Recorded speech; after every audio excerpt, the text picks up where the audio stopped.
பார்க்குற லெசன் வந்து பார்த்தீங்கன்னா cell cycle and divisions, cell சுழற்சி மற்றும் செல் பகுப்பு.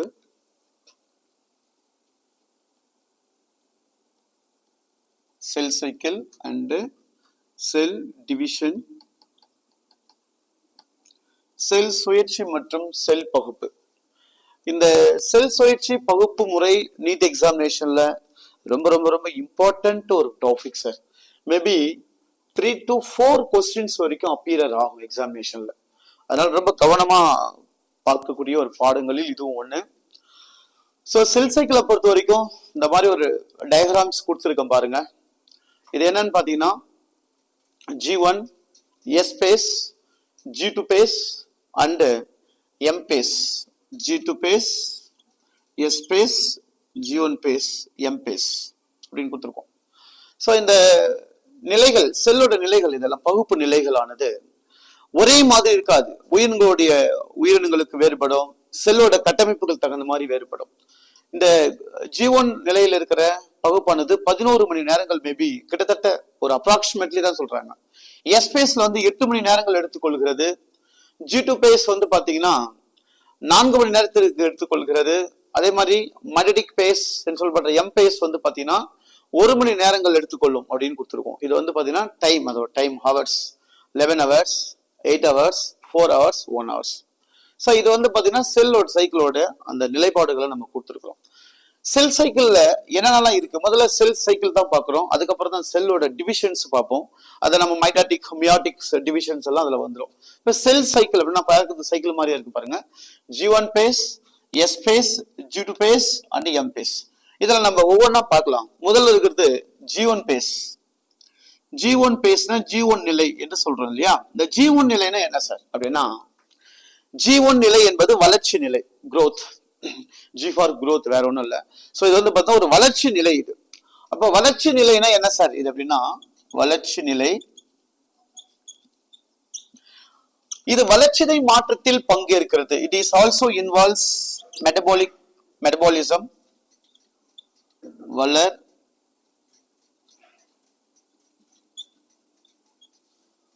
வளர்ச்சிதை மாற்றம், வளர்ச்சிதை மாற்றத்தில் பங்கேற்கும். மெட்டபாலிக் ரியாக்ஷன்ஸ்ல வந்து பங்கேற்கும்.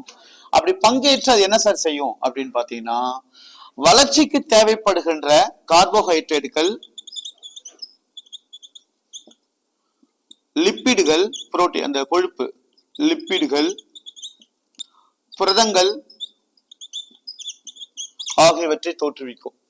So G1 phase is called as a growth phase, which are involves metabolic reactions and also protection of carbohydrate, lipids and proteins for their growth.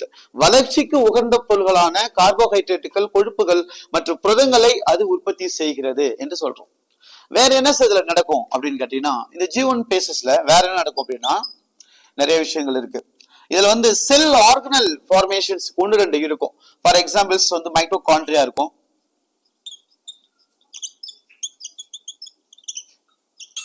then endoplasmic reticulum,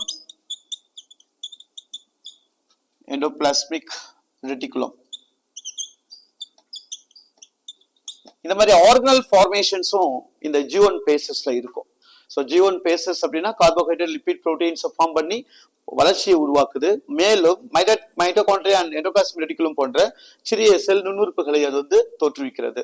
இது G1 பேஸ். G1 பேஸ்ல இந்த நிலைப்பாடுகள் நடக்கிறதுக்காக, அதாவது இந்த நிலைப்பாடுகளை எல்லாம் சரியாக செய்வதற்காக தடை புள்ளிகள் இருக்கும். தடை புள்ளிகள் இது வந்து ரெஸ்ட்ரிக்ஷன் பாயிண்ட் அப்படின்னு சொல்லுவோம் நம்ம. Restriction point also there. Restriction பாயிண்டோட ரோல் என்ன? It regulate the G1 phase reactions. இந்த தடை புள்ளிகள் G1 பேஸினுடைய நிலைப்பாடுகள், செயல்பாடுகளை கட்டுப்படுத்தும். அது என்னெல்லாம் பண்ணும்னா, இப்ப G1 நிலையிலிருந்து சில நேரங்களில் G0, அதாவது பாத்தீங்கன்னா நிலையற்ற தன்மை அல்லது வளர்ச்சியற்ற நிலைக்கு திரும்புமா செல்கள். எப்படி ஒத்துக்காம பாருங்க. G1 growth, G0 அப்படின்னா சோ growthless, வளர்ச்சியற்ற நிலைக்கு திரும்பும்.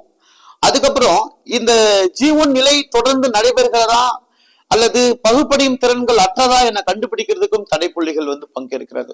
சோ இன்னொன்னு வந்து செல்கள் மாறுபாடுகள் அடைந்துள்ளதா அப்படின்பதை தெரிந்து கொள்வதற்கும் தடைப்புள்ளிகள் தேவைப்படும். தடைப்புள்ளிகள் the restriction point which are involves regulation of G1 pace, G1 நிலைப்பாடுகளை ஒழுங்குபடுத்துவதற்கு தான் தடைப்புள்ளிகள், ரெஸ்ட்ரிக்ஷன் பாயிண்ட்.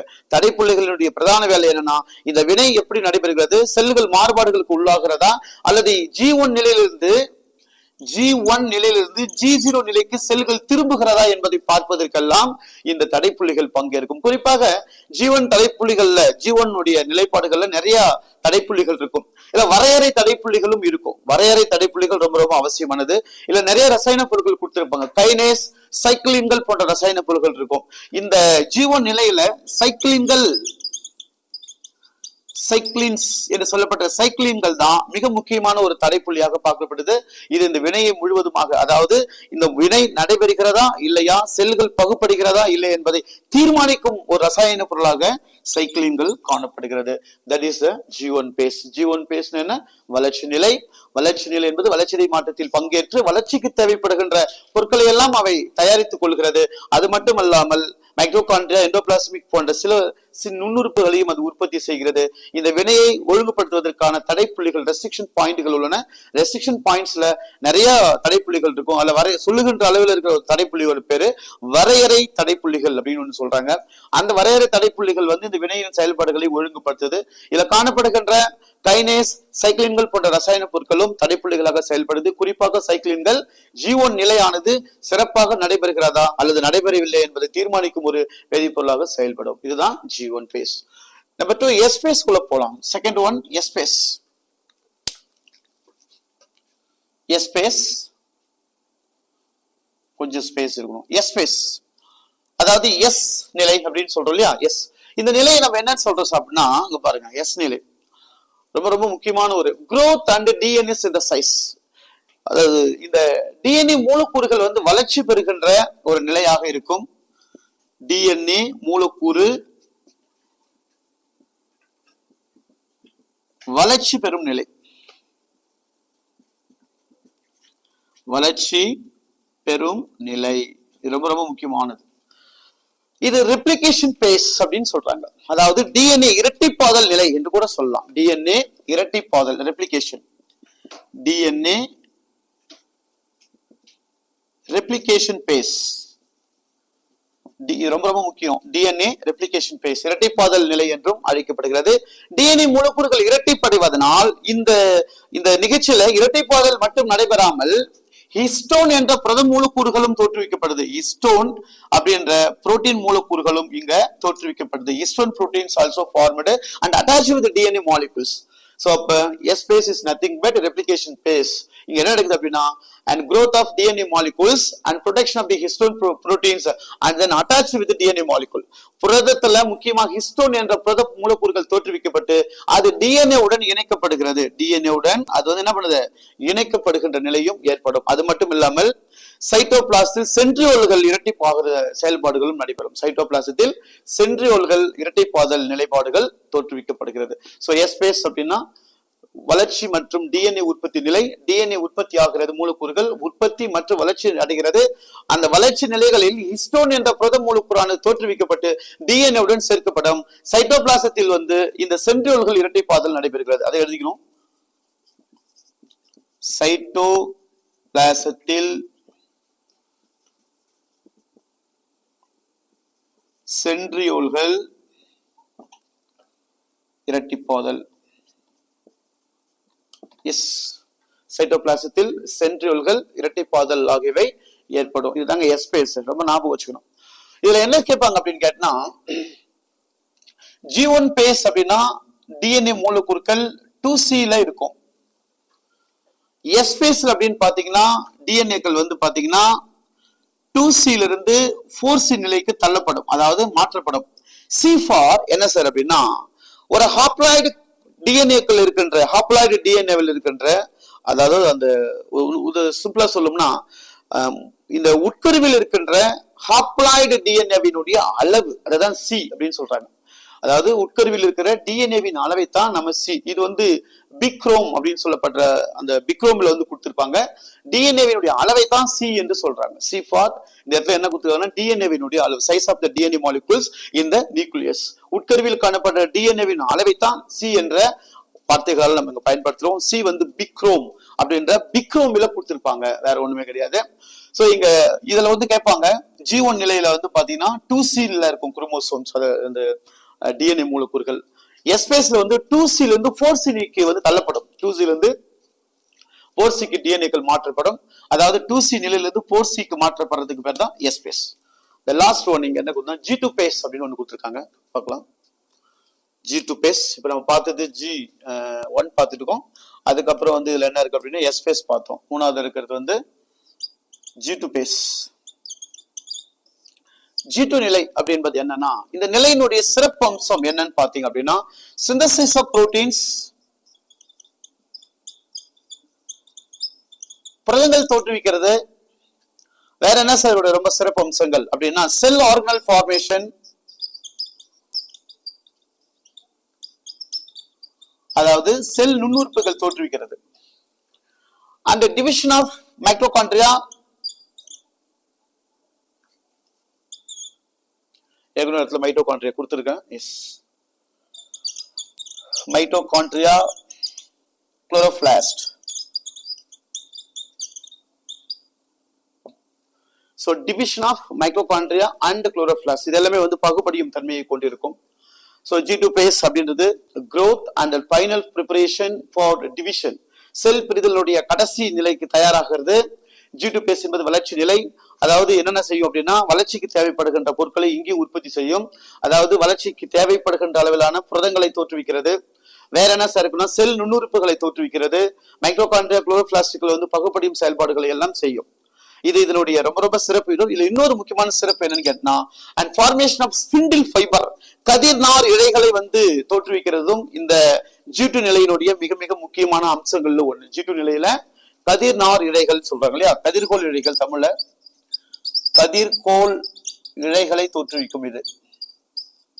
அது மட்டும் இல்ல, இதுல மெச்சுரேஷன் ப்ரோமோட்டிங் ஃபேக்டர் அப்படின்னு சொல்லப்படுற முதிர்ச்சியை தூண்டும் காரணியானது காணப்படும். இந்த G2 நிலையில மட்டும்தான் முதிர்ச்சியை தூண்டும் பொருள் காணப்படுது. இதுக்கு பேர் வந்து மெச்சுரேஷன் ப்ரோமோட்டிங் ஃபேக்டர் சொல்லுவாங்க. முதிர்ச்சியை தூண்டும் காரணி பொருளானது G2 நிலையில காணப்படும். இதுதான் வந்து பாத்தீங்கன்னா இந்த G2 பேஸோட மிக முக்கியமான சிறப்பு அம்சங்கள் என்று சொல்றாங்க. சோ இப்ப கவனிங்க, G2 பேஸ் அப்படின்னா என்ன பண்ணும் அப்படின்னா இந்த புரதங்களை உருவாக்குறது, செல் நுண்ணுறுப்புகளை தோற்றுவிக்கும், மைட்டோகாண்ட்ரியா, குளோரோபிளாஸ்ட்கள் பகுப்படி செய்கிறது, கதிர்கோள் இழைகளை தோற்றுவிக்கிறது. இதுல கூட ஒரு விஷயம் இருக்கு சார், அதாவது டியூபுலின் அப்படின்னு ஒரு புரோட்டீன்ஸ் வந்து ஃபார்ம் பண்ணி இந்த கதிர்கோள் இழைகளை தோற்றுவிக்கிறதுக்கு அடிப்படையாக அமைகிறதான். டியூபுலின் அப்படின்னு சொல்லிட்டு ஒரு புரோட்டீன்ஸ் வந்து கதிர்கோள் இழைகள் உருவாவதற்கு அடிப்படையாக காணப்படும். சரி இப்ப கவனிங்க, நான் இதை மாதிரி ஒரு ரீகால் கொடுத்துறேன் உங்களுக்கு. செல் சைக்கிள் அண்ட் டிவிஷன்ஸ்ல நம்ம என்ன பார்த்தோம்னா there is mainly and G1, S and G2 phase. அதுக்கப்புறம் இருக்கிறது மைட்டோடிக் phase. அது இப்போ முதல்ல இருக்கிற G1 phase நான் என்னன்னு சொன்னேன் அப்படின்னா it's called as a growth phase, வளர்ச்சி நிலை. வளர்ச்சிதை மாற்றத்தில் பங்கேற்கும். வளர்ச்சிதை மாற்றத்தில் அப்படின்னு பங்கேற்று வளர்ச்சிக்கு உகர்ந்த பொருள்களான ஊட்டச்சத்து பொருள்களான கார்போஹைட்ரேட்டுகள், லிப்பிடுகள், புரதங்களை இதை தோற்றுவிக்கிறது. அதோட மைக்ரோகாண்ட்ரியங்களும் எண்டோபிளாஸ்டிக் பலைப்பினல் போன்ற செல்லுறுப்புகளையும் அது தோற்றுவிக்கும். இந்த வினைகள் சரியாக நடைபெறுவதற்காக தடைப்புள்ளிகள் உள்ளன. அது எத்தனையோ தடைப்புள்ளிகள் இருக்குது, இல்ல வரையறை தடைப்புள்ளிகளும் அடங்கும். குறிப்பாக இதுல கைனேஸ் மற்றும் சைக்ளின்கள் போன்ற தடைப்புள்ளிகள் காணப்படும். இதுல முக்கிய தடைப்புள்ளிகளாக சைக்ளின்கள் பயன்படுது. அதாவது G1 நிலையில் இருக்கின்ற செல்களுடைய பகுப்படியும் திறனானது மற்றும் அது ஒரு நிலையிலிருந்து மற்றொரு நிலைக்கு செல்கிறதா இல்லையா என்பதை தீர்மானிப்பதற்காகவும் இந்த சைக்ளின்கள் பயன்படும். இதுதான் வந்து பாத்தீங்கன்னா G1 நிலை. G1 நிலை காணப்படுகிறது அதிகபட்சமா 11 மணி நேரம் எடுத்துக்கொள்கிறது. இதுல காணப்படும் குறும்பு அந்த டிஎன்ஏவின் அளவு வந்து 2C நிலை என்று சொல்றாங்க. 2C அளவில் காணப்படும். C என்பது உட்கருவில் காணப்படுகின்ற டிஎன்ஏவின் அளவை குறிப்பிடுவதாகும். S phase, it's called as a replication, DNA replication phase, இரட்டைப்பாதல் நிலை என்று சொல்லுவாங்க. இது அடிக்கடி கேட்கறாங்க சார் எக்ஸாமினேஷன்ல.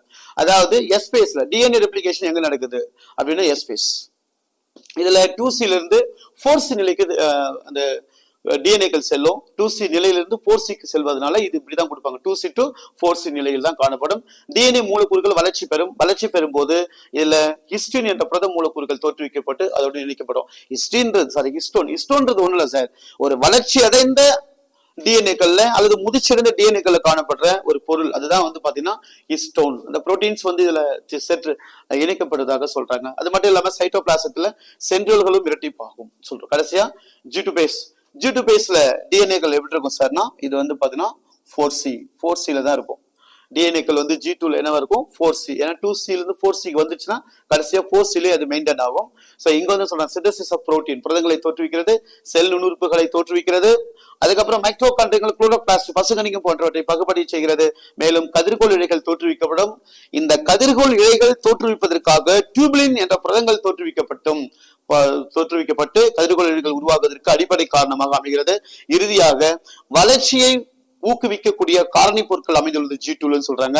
இதை மெச்சுரேஷன் ப்ரோமோட்டிங் ஃபேக்டர்ஸ் என்று சொல்லப்படுகிறது. இதுதான் வந்து பாத்தீங்கன்னா செல் சைக்கிள்.